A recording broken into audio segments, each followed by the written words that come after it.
RR versus SRH का match था हैदराबाद में। इस वीडियो में डिटेल्स में बात करेंगे कि पिच कैसा था, कैसे आरआर जीता हुआ मैच हार गया, और पैट कमिंस द कैप्टन के बारे में। पैट कमिंस द कैप्टन के बारे में पहले थोड़ा सा बात कर लेते। जब ऑक्शन के दिन पैट कमिंस को 20 करोड़ से खरीदा गया, हर एक इंडियन क्रिकेट एक्सपर्ट ऑफेंड हो गए थे कि नहीं जी, पैट कमिंस तो 20 करोड़ डिजर्व नहीं करता है। मैं साफ साफ बोलता हूं कि पैट कमिंस जैसा कैप्टन इंडिया ने लास्ट 6 साल में देखा ही नहीं है। और जैसा माइंडसेट पैट कमिंस का है और जिस तरीके से डिसीजन ले इस पूरे आईपीएल में, पैट कमिंस 20 करोड़ से ज्यादा वो डिजर्व करता है। अगर आप देख लो, अगर कोई इंडियन कैप्टन एसआरएच को अभी लीड कर रहा होता तो कभी भी मयंक अग्रवाल, राहुल त्रिपाठी ड्रॉप ही नहीं होता। कोई भी इंडियन कैप्टन अगर अभी एसआरएच को कैप्टनसी कर रहा होता तो कभी भी मयंक अग्रवाल और राहुल त्रिपाठी ड्रॉप भी नहीं होता, और शायद वॉशिंगटन सुंदर भी नहीं। सिर्फ पैट कमिंस ही है जो इनको ड्रॉप कर सकता है। हमेशा टफ ओवर्स में बॉल डालना आता है और कभी भी हार नहीं मानता है। शक्ल पे दिखता है कि कुछ करके जाना है। आप बहुत सारे लोग कहेंगे कि एसआरएच का टीम स्ट्रांग है इसलिए जीत रहा है, पैट कमिंस का कोई रोल ही नहीं है। मैं आईपीएल की हिस्ट्री पे बहुत सारे कैप्टन को देख चुका हूं जो इससे बेटर टीम के साथ कुछ उखाड़ नहीं पाया है। आपको पता है कौन है, ठीक है? और अगर आप इस आईपीएल में भी ढूंढोगे तो मिल जाएगा ऐसा कैप्टन जो इससे बेटर टीम के साथ कुछ नहीं कर पा रहा है। इनवे मैच पे वापस आते हैं। देखो, क्योंकि एसआरएच लास्ट 2 मैच हार के आया है तो थोड़ा सा प्रेशर होगा, और ऑब्वियस था कि उनकी स्ट्रेंथ के हिसाब से पिच होगा, क्योंकि उनका होम गेम है और उनका स्ट्रेंथ है बैटिंग करना और पहले बैटिंग करना। और पैट कमिंस वही करता है, टॉस जीत के पहले बैटिंग करता है, जो उनका स्ट्रेंथ है। अब पैट कमिंस और एक बोल्ड कॉल लेता है। जो एसआरएच का कैप्टन था लास्ट साल, एडन मार्करम, उनको ड्रॉप कर देता है। और हमारे कैप्टन क्या करते हैं, नहीं जी, हमें तो एक्सपीरियंस्ड प्लेयर्स चाहिए हमारे लाइनअप पे, एक तो बैट्समैन चाहिए जो एंकर का रोल प्ले कर सकता है। पैट कमिंस कहता है कि नहीं, परफॉर्मेंस नहीं आया 9 मैच में, बाहर हो जाओ। और एडन मार्करम की जगह आता है मार्को यंसेन। मैं होता तो शायद मैं ग्लेन फिलिप्स को मौका दे देता, क्योंकि इस पिच पे ऐसे भी 200 रन बनना ही था, चाहे कोई भी बॉलर हो। इससे बेटर था कि एक्स्ट्रा बैटर में खिला लेता। आरआर का प्लेइंग 11 सेम था। अब बहुत लोग कहेंगे कि शायद पिच पहले इनिंग्स में बहुत स्लो था।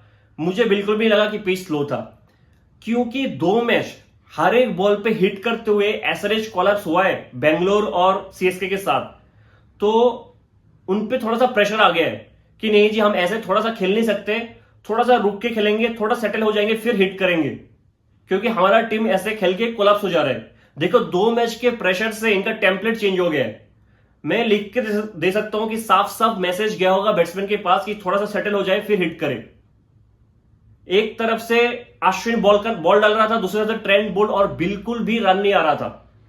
4th ओवर जो अश्विन डलता है कल के मैच पे, 4th ओवर शायद one of the best over by spin in this IPL. चाहे विकेट ना मिला हो, लेकिन बेहतरीन ओवर था।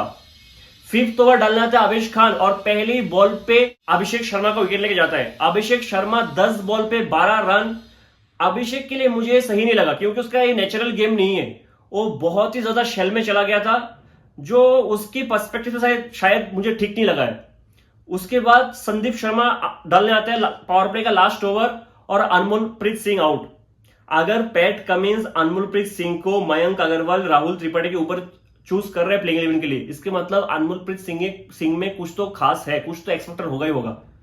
पावर प्ले के बाद एसआरएच का स्कोर होता है 37 फॉर 2, बस 37, और उसके बाद 2 ओवर में भी रन नहीं आता है। 8 ओवर के बाद एसआरएच का स्कोर होता है 48 फॉर 2, 6 के इकोनॉमी। ट्रेविस हेड 25 बॉल्स पे 25। ऐसा लग रहा था कि कोई दूसरा ट्रेविस हेड आ गया है। इसके बाद बॉलिंग डालना था चाहल, और इधर से मारना स्टार्ट होता है। चाहल अपने पहले ओवर पे 18 रन देके जाता है, और इधर से हर एक ओवर पे 8-9 रन आ रहा था। फिर चाहल अपना दूसरा ओवर डालना था, 21 रन देके जाता है। इसके बाद भी 12-13 रन हर एक ओवर में आ रहा था। 13th ओवर के बाद एसआरएच का स्कोर होता है 123 फॉर 2, यानी लास्ट 6 ओवर पे 75 रन आया है, विच इज क्वाइट गुड, और एक भी विकेट नहीं गया। 15th ओवर डालने आता है अवेश, और मुझे लगा कि ट्रेविस हेड पहले रनआउट था, लेकिन थर्ड अंपायर ने नहीं दिया। साफ साफ दिख रहा था कि बैट हवा में है, लेकिन रनआउट नहीं दिया। हम पहले पीएसएल के अंपायरिंग का मजाक उड़ाते थे, लेकिन इस आईपीएल में जो घटिया अंपायरिंग हुआ है ना, पीएसएल के लेवल का ही था ऑलमोस्ट। ट्रेविस हेड इसके बाद नेक्स्ट बॉल पे बोल्ड हो जाता है, 44 balls 58, not really a Travis head kind of innings. Not really a Travis head kind of innings, क्योंकि ट्रेविस हेड को हमने इतना स्लो खेलते हुए टेस्ट मैच में नहीं देखा है। मैं लिख के दे सकता हूं, साफ साफ मैसेज गया होगा कि विकेट बचा के खेलना है आज। 16th ओवर डालना था अश्विन और 15 रन देके जाता है। नीतीश रेड्डी इतना इंप्रेसिव बैटिंग करता है, इतना इंप्रेसिव बैटिंग करता है, इतना आसानी से छक्का लगाता है और बॉलिंग के टाइम पे भी आके विकेट लेके जाता है। बीसीसीआई को इसको पर्सनली ग्रूम करना चाहिए, क्योंकि बहुत इफेक्टिव हो सकता है। क्योंकि एक हार्दिक पांड्या हमेशा इंजर्ड होता है तो हमारे पास कोई ऑल्टरनेटिव नहीं होता है। तो हमें चाहिए कि हम नीतीश रेड्डी को ग्रूम करें। बहुत इंपॉर्टेंट, बहुत वैल्यूएबल प्लेयर हो सकता है वो इंडिया के लिए। इसके बाद 17th ओवर डाला था चाहल, 16 रन। चाहल ने कल 4 ओवर पे 62 रन दिया है, 4 ओवर पे 62। उसके बाद 18th ओवर में 12 रन, 19th ओवर में 12 रन और संदीप शर्मा का 20th ओवर में 15 रन आता है। लास्ट के 5 ओवर में 70 रन, जो इतना शायद ज्यादा नहीं है, क्योंकि हम थोड़ा और ज्यादा एक्सपेक्ट करते हैं एसआरएच से लास्ट 5 ओवर पे, लेकिन एसआरएच का स्कोर पहुंच जाता है 201 पे। Nitish Reddy 42 ball 76, brilliant knock, just brilliant knock. Heinrich Klaasen 19 ball 42, good knock. अब मुझे ऐसा लगता है कि 201 इस पिच पे शायद आराम से चेज होना चाहिए था, क्योंकि पिच पे खास करके कुछ भी नहीं था, इतना कुछ था ही नहीं पिच पे। नीतीश रेड्डी के बारे में एक बात कर लेते हैं। अगर नीतीश रेड्डी सीएसके से खेल रहा होता तो पूरा क्रेडिट धोनी को जाता कि अरे नीतीश रेड्डी को तो हम कोई जानते ही नहीं है, धोनी का अंडर आया क्या स्टार बन गया, माही भाई कहां से प्लेयर लेके आ जाता है। क्योंकि वो एसआरएच में है तो पैट कमिंस को क्रेडिट मिल नहीं रहा है। पैट कमिंस क्रेडिट डिजर्व करता है कि नीतीश रेड्डी को मैंने तो कभी नहीं देखा इससे पहले डोमेस्टिक में भी, to be very honest. Nitish Reddy को शायद ही किसी ने देखा होगा पहले, तो इन्होंने पक्का नेट से देखा होगा प्रैक्टिस के टाइम पे कि नीतीश रेड्डी बेहतरीन प्लेयर है, और उनको बैक किया और बेहतरीन ऑलमोस्ट हर एक मैच में परफॉर्म करके दिया Nitish Reddy. PAT Cummins deserve करते हैं कि बड़े प्लेयर्स को बिठा के मयंक अग्रवाल, राहुल त्रिपाठी, ये सबको बिठा के एक यंगस्टर को मौका दिया और जो अच्छा परफॉर्म कर रहा है। Brilliant captaincy once again. आप 202 रन चेस करने आता है जॉर्ज बटलर और जसवाल, और भुवी की दूसरे बॉल पे Buttler catch out. Buttler Bhuvi की स्विंग को काटने के लिए आगे आता है और उल्टा हो जाता है। उसी ओवर पे सैमसन क्लीन बोल्ड, जो इन स्विंगर था, ब्रिलियंट। वो विजुअल देख के मजा आ गया। बहुत साल बाद मैंने भुवनेश्वर कुमार को नए बॉल से ऐसा बॉलिंग डालते हुए देखा है। पहले ओवर के बाद आरआर का स्कोर होता है 1 for 2। अब जयसवाल और रियान पराग बैटिंग कर रहे होते हैं, और रियान पराग जो माइंडसेट के साथ कल आया था, मैंने बहुत बड़े बड़े प्लेयर्स को देखा है जो एक रन पे 2 विकेट गिरने के बाद बिल्कुल ही शेल पे आ जाता है, लेकिन रियान पराग काउंटर अटैक करता है। भूवी के दूसरे ओवर पे 15 रन आता है। आप चौथा ओवर डालना था Marco Jansen, PAT Cummins Jaiswal का एक इजी कैच छोड़ देता है। 5th ओवर पे पैट कमिंस का 15 रन आता है, और 6th ओवर पे नटराजन के बॉल पे अभिषेक शर्मा रियान पराग का एक इजी कैच छोड़ देता है। अगर वो 2 कैच पकड़ लेते तो मैच कब का ही खत्म हो सकता था। पावर प्ले के बाद आरआर का स्कोर था 60 for 2। उसके बाद तो जयसवाल और रियान पराग ने आउटस्टैंडिंग बैटिंग किया है। 13th ओवर के बाद आरआर का स्कोर होता है 132 for 2, यानी लास्ट 7 ओवर में 72 रन आया और 9 विकेट। 14th ओवर डालना था नटराजन और जयसवाल को बोल्ड कर देता है। जयसवाल को बोल्ड नहीं करता, जयसवाल अपने आप को बोल्ड कर देते वो शॉट खेल के। जयसवाल 40 बॉल 67, ब्रिलियंट नॉक, बहुत ही इंप्रेसिव था। इन दोनों ने, जयसवाल और रियान पराग, इन दोनों ने मेक श्योर किया कि रन रेट ज्यादा ऊपर ना जाए, required run rate. 15th over के बाद आरआर का स्कोर होता है 157 for 3। आप 30 बॉल्स पे सिर्फ 40 रन चाहिए था, 7 विकेट्स इन हैंड, मतलब ये तो केक वॉक होना चाहिए था आरआर के लिए। 16th ओवर कौन डालने आता है? पैट कमिंस, जिन्होंने पहले 2 ओवर में 24 रन दे चुका था।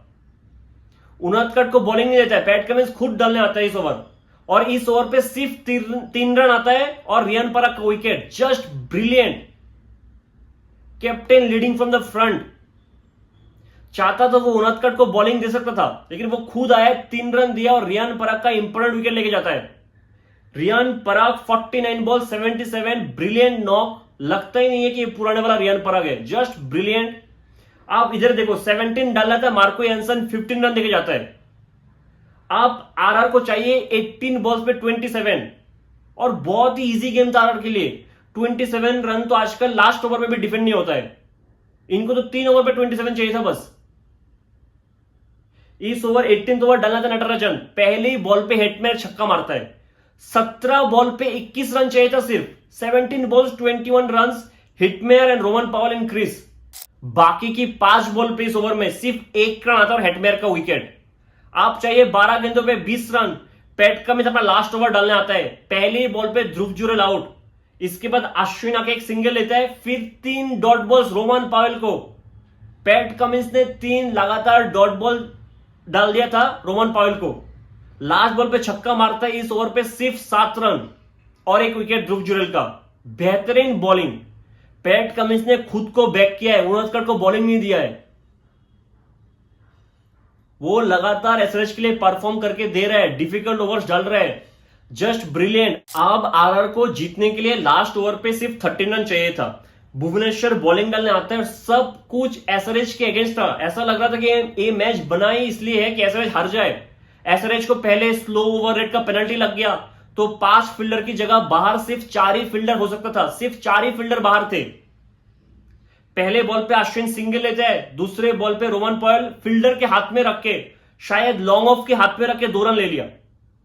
इतना खराब फील्डिंग किया एसआरएच ने कल, 2 कैच पहले इजी कैच छोड़ दिया, उसके बाद लास्ट ओवर में 3 बार जो पावेल ने डबल लिया ना, फील्डर के हाथ में रख के 2 रन ले लिया, 2 रन भाग गया बार बार, और बार बार पावेल की तरफ ही थ्रो कर रहा है। अगर नॉन स्ट्राइकर एंड पे अश्विन की तरफ थ्रो करता तो अश्विन रन आउट हो सकता था। उनको लगा अश्विन कहां से मैच जिताएंगे, मैच तो पावेल जिताएंगे, पावेल की तरफ थ्रो करता हो, 3 बार हाथ में मार के भाग गया। तीसरे बॉल पे रोमन पावेल चौका मारता है, दूसरे बॉल पे फिर से फील्डर के हाथ में भाग के 2 रन भाग गया, 5th बॉल पे फिर से हाथ में मार के 2 रन भाग गया, और जो डाइव मारा है रोमन पावेल, ब्रिलियंट। मुझे याद आ गया, अगर महेंद्र सिंह धोनी 2019 पे वो डाइव मार देता ऐसा पावेल जैसा पावेल ने कल मारा है, तो शायद हम 2019 का फाइनल खेल लेते, लेकिन जीतते वो भी नहीं, फाइनल में तो हम हार ही जाते, ये तो आपको पता ही है। जोक से पार्ट, लास्ट बॉल पे 2 रन चाहिए था। मैं हमेशा कहता हूं कि क्रिकेट माइंडसेट का गेम है, जिसका माइंडसेट ज्यादा पॉजिटिव है वो हमेशा आगे रहता है। मान लो कि अगर आरआर पहले बैटिंग कर रहा होता कल के मैच पे और रोमन पावेल स्ट्राइक पे होता, और लास्ट बॉल, इनिंग्स के लास्ट बॉल अगर भुवनेश्वर कुमार फुल टॉस डालता डाउन द लेग, तो रोमन पावेल उस बॉल को क्या करता, वो बाउंड्री के बाहर फेंक के मारता, उस बॉल को मारता कि नहीं। अगर पहले बैटिंग कर रहा होता आरआर, तो कोई डिफेंड करता, कोई 2 रन गैप में मार के 2 के लिए सोचता, लास्ट बॉल का फुल टॉस तो नहीं ना, बैट घुमाता जोर से, क्योंकि अब वो चेस कर रहे थे, एक बॉल पे सिर्फ 2 रन चाहिए था, उनको लगा रिस्क क्यों लूं, छक्का क्यों मारूं, चौका क्यों मारूं, सीधा गैप पे मार के 2 रन भाग जाऊंगा, मैच जीत जाएंगे। ये जो माइंडसेट है ना, डिफेंसिव माइंडसेट, इधर ही हार गया आरआर। जब आप इतना पावरफुल बैट्समैन हो, आप एक पावर हिटर हो, आपके पास इतना स्ट्रेंथ है, आपको फुल टॉस मिल रहा है तो मारो ना सीधा लॉन्ग ऑन की तरफ, लॉन्ग ऑफ की तरफ, कहीं भी। इस बॉल को रोमन पावेल कहीं भी मार सकते थे, लेकिन रोमन पावेल के दिमाग में था मैं गैप में मार के सिर्फ 2 रन भागूंगा, और मिस कर देता है वो ball, LBW out. RR 1 run से मैच हार गया। जीता हुआ मैच एक टाइम पे 17 बॉल्स पे 21 था, 17 बॉल्स पे 21, इधर से आरआर मैच हार गया। आप सोच लो, मुझे याद आया था एक मैच वेस्ट इंडीज के साथ T20, शायद केएल राहुल ने उस मैच पे सेंचुरी लगाया था, और महेंद्र सिंह धोनी ने भी कुछ 19 बॉल पे 41-42 बनाया था। धोनी स्ट्राइक पे था, एक बॉल पे 2 रन चाहिए था, ब्रावो एक शॉर्ट पिच स्लोअर डिलीवरी डालता है। अगर धोनी पहले बैटिंग कर रहा होता उस मैच पे, वो उस बॉल को छक्का मारता, क्योंकि धोनी के दिमाग में था अरे जी नहीं, मैं तो फाइन लेग के ऊपर से मार के 2 रन भाग जाऊंगा, short slower short delivery. Dhoni बस 2 रन के लिए देखता है, माइंड रहता है कि बस 2 रन भागूंगा, और आउट हो जाता है, कैच आउट। शार्दुल ठाकुर भी यही करते हैं। 2019 का फाइनल या शायद 2019 का फाइनल था, जहां हमें सीएसके को एक बॉल पे 2 रन चाहिए था, मलिंग एक फुल टॉस डालता है डाउन द लेग, और शार्दुल ठाकुर को मिस कर देता है। ये माइंडसेट का गेम है क्रिकेट, जितना पॉजिटिव रहोगे उतना आप अच्छा करोगे। इसलिए मुझे सुनील नरेन बहुत पसंद है, चाहे जो भी हो, जैसा भी आ रहा है, बैट घुमाना है, आउट तो आउट, खत्म बात। आरआर 2 मैच हारा अभी तक, और जो पहला मैच हारा था गुजरात के साथ, उस मैच पे भी गेम लास्ट बॉल तक गया था, और लास्ट बॉल पे आरआर चौक किया है, जो रशीद खान ने शायद चौका मार के जीता दिया था। गुजरात को, और कल भी लास्ट बॉल पे हारा है। ये आरआर के लिए पॉजिटिव साइन बिल्कुल भी नहीं है, बिल्कुल भी नहीं है। बाकी गेम तो एक तरफा जीता आरआर, जब जब प्रेशर में आया है आरआर ने चोक किया है। बाकी हर एक गेम आरआर, क्योंकि आरआर का बहुत ही बैलेंस साइड है, बैटिंग उनका मस्त है, बॉलिंग भी टॉप क्लास बॉलर्स है, फिनिशर भी इनका हिट में और रोहन पॉयल सब अच्छा कर रहे हैं।